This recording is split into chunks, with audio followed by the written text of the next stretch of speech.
자, 오늘부터 이제 우리가 사사기 말씀을 같이 상고해 보려고 하는데, 사사기 맨 끝에 있는 21장 마지막 절을 본문으로 삼았습니다. 사사기가 오늘 시작하면서 이 주제로 좀 나누면서 사사시대를 좀 보면 좋겠다 싶어서 마지막 본문을 봤는데, 우리가 함께 같이 말씀을 통하여서 과연 이 시대가 또 어디로 향하고 있는지를 또 깊이 한번 묵상을 해봤으면 좋겠습니다. 우리 한번 먼저 제목을 한번 읽어볼까요? 시작. 왕이 없는 시대, 왕이 없는 시대. 각자 자기의 소견대로, 자기 생각대로 사는 그런 시대가 바로 사사시대다, 이렇게 평가를 하고 있습니다. 제가 결혼해서 경기도 부천에서 신혼 때죠. 신혼 좀 지나서 그때 살고 있었는데, 그 당시에 이제 새벽 예배를 나가려고 하면은 부천에서 서울 신림동까지를 다니게 됐기 때문에 한 1시간 정도를 새벽에는 한 30분 정도 이렇게 차를 끌고 이렇게 가야 되는, 그래서 이제 일찍 나옵니다. 5시가 예배면은 한 4시 정도에 나오면 좀 늦고 한 3시 몇 분쯤에 나옵니다. 그때 딱 나왔는데,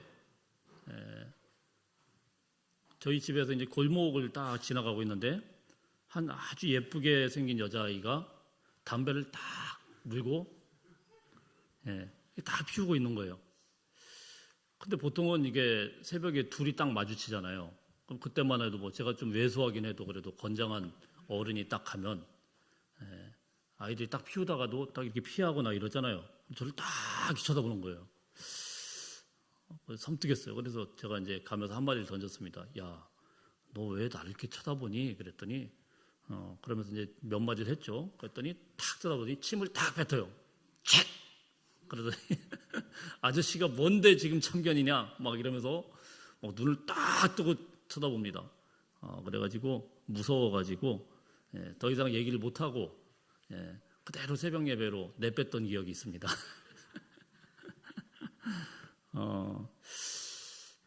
인류학자이자 기독교 영성가로 유명한 헨리 나우엔이라는 분이 이 시대의 가장 큰 아픔 중에 하나가 무엇이냐면은 아버지 상실의 시대다, 이렇게 이야기를 했습니다. 오늘날은 부모는 있지만 아버지가 사라진, 한마디로 권위가 사라진 그런 시대를 살고 있다, 이렇게 평가를 했습니다. 나이가 많다고, 더 성숙하다고, 혹은 똑똑하고 힘이 세다는 이유로 권위를 주장하는 사람들은 오늘날 이 시대에 신뢰를 받지 못하는구나라는 생각이 듭니다. 어른의 권위가 무너졌고 기성세대의 통제가 전혀 먹히지 않는 사회가 된 것 같습니다. 어른의 가르침 대신에 우리 아이들은 또래 집단에 훨씬 더 우선되는 기준을 가지고 살고 있어요. 젊은이들은 어른들이 명령하는 기대라든가 불만에 대해서는 전혀 관심이 없습니다. 불만을 품든 기대를 갖든 큰 관심이 없어요. 대신에 우리 아이들끼리 그 또래 집단에서 자신을 어떻게 느끼고 어떻게 생각하고 어떻게 말하는가에 대해서는 굉장히 예민해 있습니다. 어른들이 자신들을 불량배로 보는 것에 대해서는 전혀 상관을 하지 않지만 자신이 속한 또래 집단에서 따돌림을 당하는 것은 못 견딥니다. 오늘날의 이 시대의 그런 모습 한 단면을 보면서, 그러나 여러분, 우리가 성경 말씀을 통해서 한 가지 깊이 생각해야 될 것이 있는데요, 이렇게 사회와 가정에서 권위와 질서가 무너지게 되면은 공동체나 나라는 크게 흔들릴 수밖에 없습니다. 이게 성경이 계속해서 강조하고 우리에게 말씀하시는 원리이고 하나님의 법칙입니다. 성경은 권위라는 것을 강조를 합니다. 권위에 복종할 것을 말씀합니다. 육신의 부모의 권위에 무조건 순종하고 복종하는 것, 그렇지 않으면 보이지 않는 하나님의 권위에도 불순종할 수밖에 없다라는 겁니다. 언젠가 제가 읽어봤던 자녀를 망치는 4가지의 비결이라는 글이 있습니다. 자녀를 망치는 비결이에요. 보이시나요? 제가 읽어봅니다. 어렸을 때부터 원하는 것은 무엇이든지 다 사줘라. 그러면 세상에서 자기가 최고인 줄 알고 망할 것이다. 교육과 훈련을 시키지 말고 모든 것을 아이에게 다 자율에 방임하면서 맡겨라. 그러면 스스로 책임질 줄 모르는 자립심이 없는 아이가 될 것이다. 아이가 다른 사람들과 갈등을 겪고 대립할 때 언제나 다른 사람 편이 아닌 아이 편이 되어줘라. 그러면 사회 전체가 아이의 적이 될 것이다. 잘못을 하고 약속을 어겼을 때에도 아이한테는 늘 웃음으로 대해줘라. 그러면 아이가 자라나면서 신용불량자가 될 것이다. 인터넷에 떠도는 그런 이야기들입니다. 오늘 우리가 마주하는 이 사사기는 바로 이것처럼 세워야 될 그런 질서가 무너지고 영적인 도덕적인 어른이 없었던 혼란한 시대를 고스란히 반영하는 책입니다. 우리가 읽어보았던 사사기 21장 25절 사사기의 결론 뭐라고 되어 있습니까? 다시 한번 읽어보겠습니다. 시작. 그때는 이스라엘에 왕이 없으므로 사람이 각기 자기의 소견에 옳은 대로 행하였더라. 자, 공동번역이라는 다른 성경에는 뭐라고 번역되어 있냐면은 거기도 읽어봅니다. 시작. 그때는 이스라엘의 왕이 없어서 사람마다 제멋대로 하던 시대였다. 그 시대가 어떤 데냐? 사람마다 제멋대로 살아요. 통제를 따르지 않고 그냥 자기 멋대로 자기 생각대로 그냥 판단하고 따르는 그런 시대, 그게 바로 사사 시대의 가장 큰 아픔이었고 그렇게 시들시들해지고 지리멸렬하게 끝나버리는 그런 시대가 바로 사사 시대의 끝이었습니다. 그래서 사사기를 읽어보면은요 왕이 없었다라는 이 말이 17장, 18장, 19장, 21장 무려 4번이나 반복적으로 장마다 나오고 있어요. 그만큼 여기에 대한 아쉬움이 하나님이 많았던 거예요. 그때 왕이 없었다. 왕이 없어서 나라가 이렇게 망해가고 왕이 없어서 이런 일들이 발생하고 왕이 없어서 이렇게 요 모양 요 꼴이 되었다. 이런 식으로 이제 사사기가 끝이 납니다. 단순히 인간 정치의 체제로서의 왕이 없었다라는 그런 이야기도 되지만 그것보다도 이스라엘을 진정으로 다스리는 왕, 즉 하나님의 통치와 권위가 백성들 속에서 완전히 사라져버렸음을 폭로하는 그런 말씀이 사사기 말씀입니다. 역사적인 측면에서 보면은 사사시대는 가나안의 정복기 이후부터 사울과 다윗의 그 왕권의 그 체계가 이어지기 전까지 약 한 30년, 300년에서 350년간의 그 기간 왕이 없는 그런 그리고 여호수아도 없고 모세도 없는 훌륭한 출애굽 시대 지도자인 모세가 죽고 그리고 가나안을 정복했던 그 위대한 지도자 여호수아가 죽었을 때 그리고 그 후에 나타나는 다윗 왕과 같은 위대한 왕이 없는 그 기간에 우후죽순으로 이리저리 사람들이 제멋대로 살면서 어떻게 망해가는가 이런 모습을 보여준 것이 바로 사사기 말씀입니다. 여호수아가 있을 때 그리고 모세가 있을 때만 하더라도 그들은 말씀으로 이스라엘 백성들을 다스렸고 그들은 말씀을 따라서 일사불란하게 움직였습니다. 그러나 모세와 여호수아처럼 온 이스라엘을 하나님의 말씀으로 묶어줄 영적인 지도자가 사라지게 되니까 각 지파는 영적인 지도자의 부재 속에서 고립되기 시작했습니다. 바로 이때 등장한 인물이 사사라는 사람들입니다. 한자로는 선비사자의 스승사자. 그래서 공동번역에는 옛날에는 이제 판관이라고 되었는데 판관기 뭐 이렇게 되는데 이게 좀 익숙치가 않아요. 자, 이런 사람들이 어떤 사람이냐면은 일단은 재판관입니다. 그리고 영어로는 저지라고 그랬어요. 저지, 재판관. 그러니까 백성들의 삶의 여러 문제에 대해서 복잡한 문제에 대해서 누군가가 판결을 내리고 재판을 해야 되는 사람이 있으면 그게 바로 사사죠. 근데 이 사사는 뭐냐면 여호수아나 모세처럼 통합 리더십을 갖는 게 아니고 작은 자기 지파 그리고 그 지파의 문제들 이걸 갖고 있는 어떻게 보면은 부족장 비슷한 그런 사람들이 사사입니다. 또 동시에 재판뿐만이 아니고 그들은 이 가나안에서 각 지파가 살아나는 그 생존의 문제가 생겼기 때문에 그 가나안 땅에서 또 그 이웃 나라들과 여러 가지로 부딪히면서 거기에서 싸워야 될 때는 싸우고 또 앞장서서 그들을 이끌어가야 되는 군사적인 그런 지도자도 되었다는 사실입니다. 그래서 성경에는요 이 사사들이 쭉 나오고 있는데 기드온, 입다, 삼손 그리고 뭐 드보라 같은 여성 사사 뭐 이런 사람들처럼 우리가 소위 대사사라고 부르는 많은 일을 큰 일을 했던 그런 사람도 있고 어떤 사람은 그냥 이름만 쑥 나오고 애들 잘 낳고 말 타고 잘 살았다 뭐 이렇게 나오는 소사사들도 있습니다. 여기서 우리가 이 사사들을 한 가지 주목해야 되는 건 무엇이냐면은 후대 왕들은요, 다윗 왕이나 그리고 사울 왕이나 솔로몬 왕이나 이런 왕들이 나오는 거는요, 왕은 그의 아들이 왕위를 세습합니다. 그런데 이 사사는 결코 세습되지가 않습니다. 그러면 어떻게 이게 사사가로 되었느냐? 어느 날 갑자기 하나님께서 그냥 딱 주의 영이 임합니다. 그래서 성령의 사람이 되면은 너는 오늘부터 사사, 이렇게 해서 사사가 되는 거예요. 그러면은 그 이스라엘 백성 안에서 어려운 문제들, 힘든 문제들, 복잡한 문제들이 있을 때 그것을 갖다 이 사사가 하나님의 성령에 힘입어가지고 그걸 해결을 합니다. 자, 어쨌든 이렇게 중앙집권적인 어떤 통치자나 어떤 지도자가 아니고 그때마다 문제가 있을 때마다 그 지파를 대변을 해서 거기에서 하나님의 사명을 가지고 일을 처리하던 이 사사들. 자, 이것이 이제 결론이 무엇이냐면은 그때는 왕이 없어가지고 사사들이 시대하는 그 통치, 그 다스리는 그 때에는 왕이 없어가지고 이스라엘의 다윗 왕과 같은 훌륭한 왕이 없고 또 하나님의 말씀을 최우선으로 삼고 있는 모세와 같은 여호수아와 같은 통합 리더십을 가진 하나님을 왕으로 섬기는 그런 왕이 없어가지고 그래가지고 이렇게 되더라라는 참 안타까운 결론으로 끝나고 있어요. 왜 이스라엘 백성들은 모세와 여호수아가 그렇게 뜨겁게 신앙을 지키면서 그렇게 어렵게 가나안 땅을 정복하면서 그렇게 피나는 노력을 해서 세운 그 나라를 사사기 300년 동안 이렇게 처절하게 무너뜨릴 수밖에 없었을까요?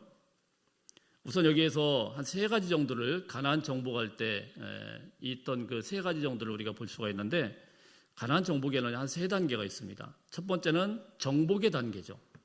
여호수아가 들어가가지고 막 싸웁니다. 막 싸워나가서 하나하나 점령하는 그런 정복의 단계가 있었어요. 그 다음에는 어떻게 합니까? 여호수아가 어느 정도 다 정복한 다음에 제비 뽑아가지고 나눠줘요. 분배의 단계가 있었어요. 자, 그렇게 거기까지 하고 여호수아는 죽게 돼요. 그 다음은 뭐냐? 정착의 단계입니다. 정착의 단계는 어때요? 이 사사시대를 이야기하는 건데 이때는 싸울 필요가 크게 없어요. 싸움은 조금 있긴 있었습니다만 모세나 여호수아 그 시대처럼 그렇게 막 긴장하면서 싸울 필요가 없어요. 이미 가나안 땅의 주인이 이스라엘 사람들이 되어버렸습니다. 가나안의 7 부족들은 쫓겨날 건 다 쫓겨나고 정복될 건 정복되고 그래서 그 땅에서 이제는 주인들이 안 돼요. 주인들이 완전히 체인지 됐어요. 자, 이렇게 3단계인 정착 시대에 접어들면서 전쟁이 끝나고 더 이상 피 흘리지도 않게 되니까 이제 이스라엘이 가나안 땅의 주인이 되니까 이렇게 평화가 찾아오니까 더 이상은 긴장을 하지 않죠. 매일의 삶이 안정 속에서 주어지는 겁니다. 어제와 똑같고 내일도 별다를 바 없는 평범한 날들이 지속됩니다. 바로 이때 백성들의 신앙적인 긴장감이 여지없이 풀어지기 시작하더라는 겁니다. 여러분, 우리의 신앙생활도 똑같습니다.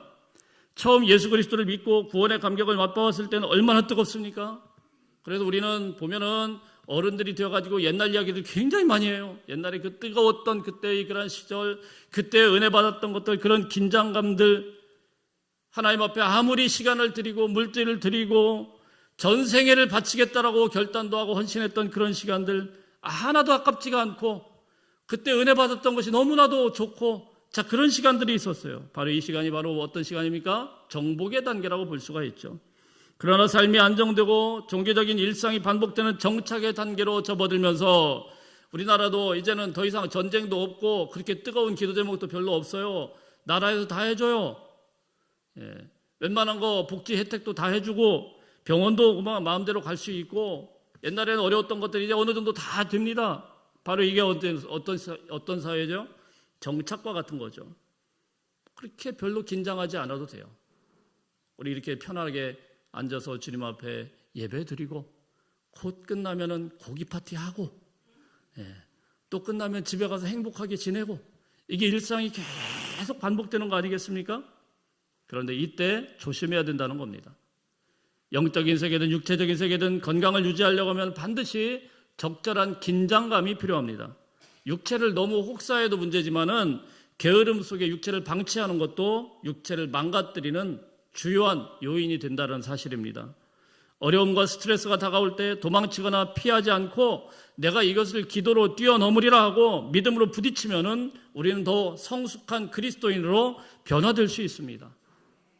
그렇다면 왜 이스라엘은 여호수아 시대에 뜨거운 신앙을 잃어버리게 되었습니까? 왜 하나님을 왕으로 섬기던 백성들이 결국 자기의 소견대로 살아가는 백성이 되었을까요?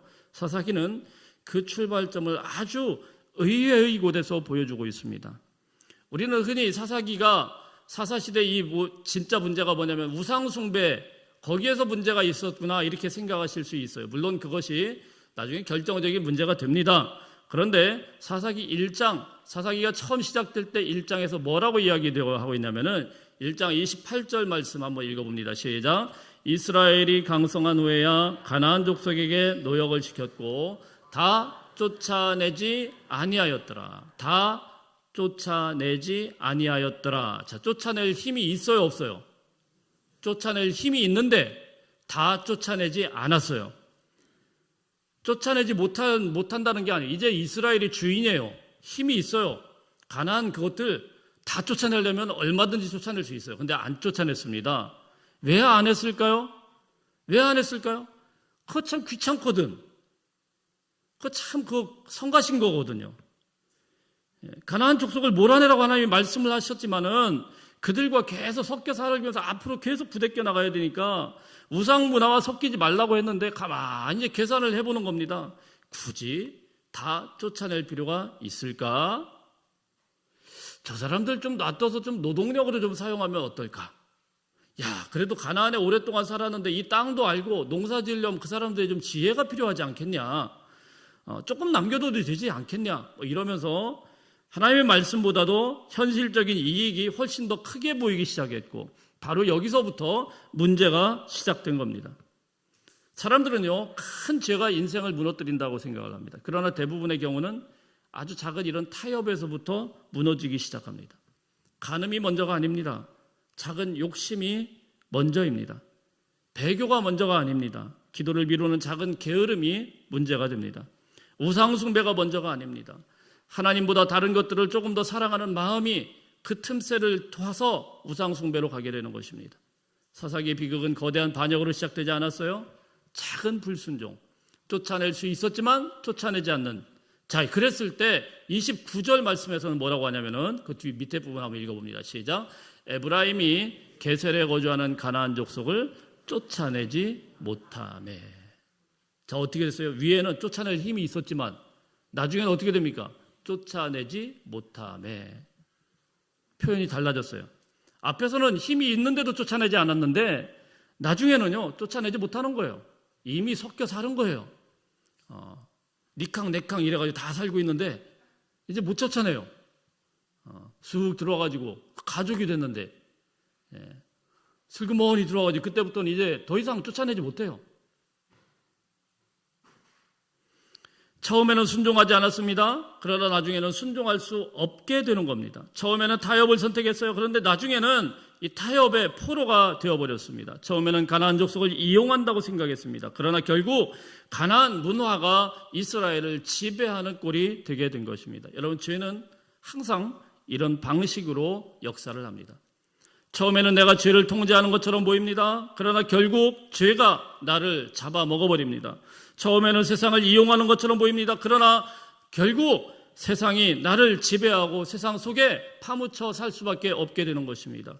그래서 사사기 비극은 사사기 17장부터 왕이 없었다, 왕이 없었다, 왕이 없었다, 거기서부터 시작되는 것이 아니고 사실은 1장에서부터 이 틈새를 보인 1장에서부터 시작되고 있었다라는 것입니다. 하나님의 말씀보다 눈앞에 유익을 선택했던 조그마한 타협, 그 작은 타협이 쌓이고 쌓여서 결국은 사람마다 자기 소견에 옳은 대로 행하는 그런 시대가 되었다라는 겁니다. 왕이 없는 시대는 어느 날 갑자기 찾아오는 게 아니에요. 하나님을 왕으로 모시는 일을 조금씩 미루기 시작할 때, 하나님을 왕으로 모시는 일을 조금씩 타협하기 시작할 때, 그때부터 찾아오기 시작하는 것입니다. 순종을 조금 양보할 때 찾아옵니다. 말씀을 현실보다 앞세울 때 찾아옵니다. 결국 왕이 없는 시대라는 것은 하나님이 사라진 시대가 아니고 하나님을 왕으로 섬기기를 거부하기 시작한 때부터 왕이 없는 시대가 되는 것입니다. 우리가 지난주까지 살펴본 여호수아 말씀에서 여호수아가 죽기 전에 고별 설교에서 이렇게 이야기를 합니다. 여호수아 20장, 24장 말씀에 보면은 처음에는 여호수아가 뭐라고 이야기합니까? 야, 너희가 여호와를 경외하고 온전함으로 하나님을 섬기면 복을 받겠지만, 여호수아 24장 20절 말씀 한번 읽어보겠습니다. 시작. 만일 너희가 여호와를 버리고 이방 신들을 섬기면 너희에게 복을 내리신 후에라도 돌이켜 너희에게 재앙을 내리고 너희를 멸하시리라. 여호수아가 엄중하게 경고했던 말씀, 바로 지난주, 지지난주 계속 살펴봤던 그 말씀 아닙니까? 이 말씀이, 이 경고가 사사기에 어떻게 실현되었는지를 보여주는 그런 적나라한 책이 사사기예요. 그래서 사사기에서는 반복적으로 나타나는 4가지 패턴이 있습니다. 4가지 패턴이 무엇이냐면은, 그 다음에 한번 넘겨주세요. 쳐주세요. 첫 번째는 뭐예요? 범죄. 두 번째는 징계. 세 번째는 회개. 네 번째는 구원입니다. 이 4가지 패턴이요, 계속 돌아가요. 하나님 앞에 막 우상 섬기고 불순종합니다. 그러면 하나님이요, 이놈들 벌 받아라. 그러면서 하나님이 막 이제 이방 나라를 통해서 막 징계를 합니다. 쳐들어오게 하고 막 어렵게 만들고 막 수탈해가고 이럽니다. 그러면은 이 사람들이 잘못했습니다, 잘못했습니다 막 부르짖고 또 와요. 회개를 하죠. 그러면 그때 이들이 또 부르짖는구나. 또 하나님이 또 못 이기는 척하고 사사를 하나 딱 택해가지고 보내줘요. 자, 그래서 사사가 또 통치하는 그 동안에는 하나님께서 주신 그런 평화가 이스라엘 안에 있었더라. 이런 패턴으로 계속 돌아갑니다. 평화가 또 있으면 또 이스라엘 백성들이 평화하고 아니라고 어제하고 오늘하고 똑같다 그러면 또 범죄해요. 괜찮겠지. 또 징계를 합니다. 그럼 또 회개합니다. 또 구원받습니다. 또 범죄합니다. 또 징계합니다. 또 회개합니다. 또 구원받습니다. 계속 돌아가요, 이게요, 무려 350년 가까이 계속 바뀌는 거예요. 계속 돌아요, 이 사이클이. 근데 참 안타까운 거는 이것이 어떻게 되냐면은 맨 처음에는 이게 큰 사이클을 걸립니다. 그래도 좀 크게 회개하면은 온 백성들이 그냥 와가지고 막 하나님 앞에 잘못했다고 막 눈물 콧물 다 흘리면서 막 하나님 앞에 몸부림치면서 회개를 해요. 근데 점점 이 회개와 하나님을 향한 그런 부르심이 약해집니다. 우상 숭배는 점점 심해지고 도덕성은 점점 무너지고 끝내 나중에는 보면은 하나님께서 택하신 사사들조차도 더 이상 하나님을 부르지도 않고요, 제 멋대로 살아버리는. 그래 마지막 사사 삼손의 시대가 되면은 백성들은 블레셋의 압제를 받고 그 핍박을 받으면서도 더 이상 회개를 하지 않습니다. 영적으로 완전히 마비되어 버린 거예요. 왜 이런 일이 발생합니까? 하나님을 왕으로 모시지 않았기 때문입니다. 사람이 왕 노릇하기 시작하면 반드시 무너지게 되는 것입니다. 자기 판단이 하나님의 말씀보다 앞서면은 반드시 길을 잃어버립니다. 사사기는 인간 자율성의 실패를 보여주는 책입니다. 내 마음대로 살겠다. 내 판단대로 살겠다. 내가 내 인생의 주인이다. 요즘에는 이런 것들을 굉장히 강조하지 않습니까? 네 인생의 주인은 너다. 막 이렇게 이야기를 하는데 이 선언이 영적으로는 얼마나 위험한지를 보여주는 것이 사사기의 말씀입니다. 사랑하는 성도 여러분, 사사기는 3000년 전에 이스라엘 백성들에게만 한 이야기가 아니죠. 오늘날 우리에게 이야기이기도 합니다. 오늘날 사람들은 하나님 없이도 충분히 살 수 있다라고 생각을 합니다. 하나님의 말씀보다도 자신의 경험을 신뢰를 하고 성경보다도 여론을 더 무서워합니다. 진리보다도 감정을 따릅니다. 하나님을 왕좌에서 내려놓고 자신이 왕이 되려고 합니다. 그러나 사람이 자기 인생의 왕이 되면은 반드시 길을 잃어버리게 됩니다. 오늘 한국교회는 우리 교회를 비롯해서 모든 교회들이 깊은 도전을 받고 있어요. 세상 사람들에게 손가락질과 세상 사람들의 비난을 한 몸에 받고 있습니다. 교회가 세상을 변화시키기보다 세상을 닮아가고 있기 때문은 아닌가라는 생각을 오늘 사사기 말씀을 읽으면서 우리가 깊이 반성해 봐야 될 줄로 압니다. 이스라엘이 가나안을 정복하지 못하고 오히려 가나안을 닮아갔던 것처럼 교회 역시 세속주의와 물질주의를 닮아가고 있습니다. 이상하게 세상의 비즈니스 이론, 세상의 서비스 이론을 가지고 와가지고 사람만 갖다가 채우는 것이 전도라고 생각을 해서 이 사람 저 사람 굽신굽신 해가면서 여기다 갖다 앉혀놓는 게 전도라고 해서 교인 쟁탈전이나 벌어지고, 여러분 세상에서 경쟁해가지고 이겨먹는 거가 뭐가 다릅니까? 우리 교회가 커져야 되는 이유가 뭐예요? 부자가 되려고 합니까?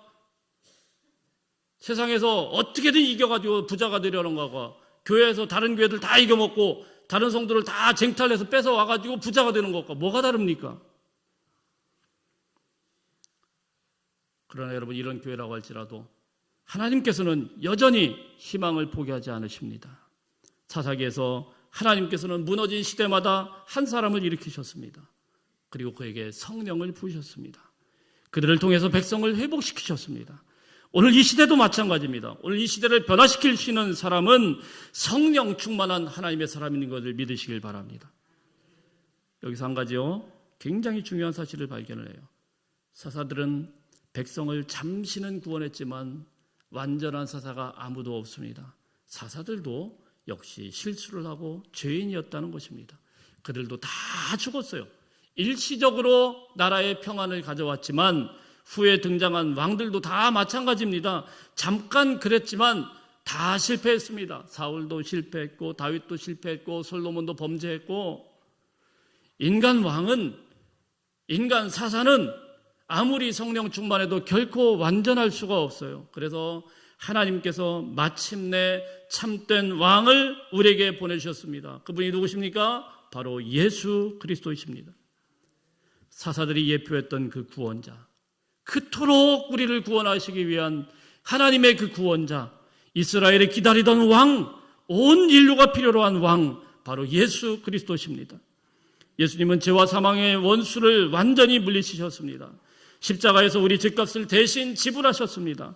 부활하심으로 영원한 승리를 선포하셨습니다. 사사들은 잠시 구원했지만 예수님은 영원히 우리의 구주가 되십니다. 사사들은 한 지역을 구원했지만 예수님은 온 세상을 구원하셨습니다. 사사들은 죽었지만 예수님은 지금도 살아계셔서 다스리고 계십니다. 그러므로 사사기가 우리에게 던지는 마지막 질문은 무엇입니까? 당신의 진짜 인생 왕은 누구인가? 입니다. 여전히 나의 판단이 왕입니까? 나의 욕망이 왕입니까? 세상이 왕입니까? 아니면 예수 그리스도가 참 구주요 우리의 왕이십니까? 이 질문에 우리가 엄중하게 보면서 사사기 말씀을 대해야 될 줄로 압니다. 이 말씀을 가지고 우리가 회개해야 할 건 회개해야 됩니다. 하나님께서 하나님보다 내 생각을 앞세웠던 죄를 회개해야 하고, 내 속에 옳은 대로 살았던 죄를 회개해야 하고, 왕좌에서 내려와야 됩니다. 그리고 우리의 마음의 보좌 앞에 참된 왕이신 예수 그리스도를 모셔드려야 될 것입니다. 왕을 왕되게 하십시오. 우리 한번 따라하겠습니다. 왕을 왕되게 하십시오. 자, 또 따라하겠습니다. 하나님을 하나님 되게 하십시오. 예수 그리스도를 여러분 인생의 주와 왕으로 모십시오. 그때 우리의 가정이 살아날 것이고 교회가 살아날 것입니다. 이 땅이 살아날 것입니다. 성령 충만한 하나님의 사람으로 일어나서 왕 되신 주님의 통치를 드러내는 저와 여러분들 다 되시기를 주의 이름으로 축복합니다. 기도하겠습니다. 하나님 아버지, 사사시대의 이스라엘처럼 우리도 하나님보다 내 생각을 앞세우고 말씀보다 눈앞의 유익을 따라 살았음을 고백합니다. 우리 안에 있는 작은 타협과 불순종을 용서하여 주옵소서. 입술로는 주님을 왕이라고 고백하고 우리 삶의 중심이라고 믿음으로 고백하고 선언하지만 우리 삶 속에서 주님을 멀리하고 내가 왕, 우리 자녀들이 왕, 나의 판단과 나의 마음으로 살았던 것, 이 시간에 다 내려놓게 하시고 주님의 영으로, 주의 성령으로 우리를 충만하게 하셔서 이 시대 가운데 하나님의 나라를 드러내는 믿음의 사람들 다 되게 하여 주시옵소서. 우리의 왕 되신 예수 그리스도의 이름으로 기도하옵나이다.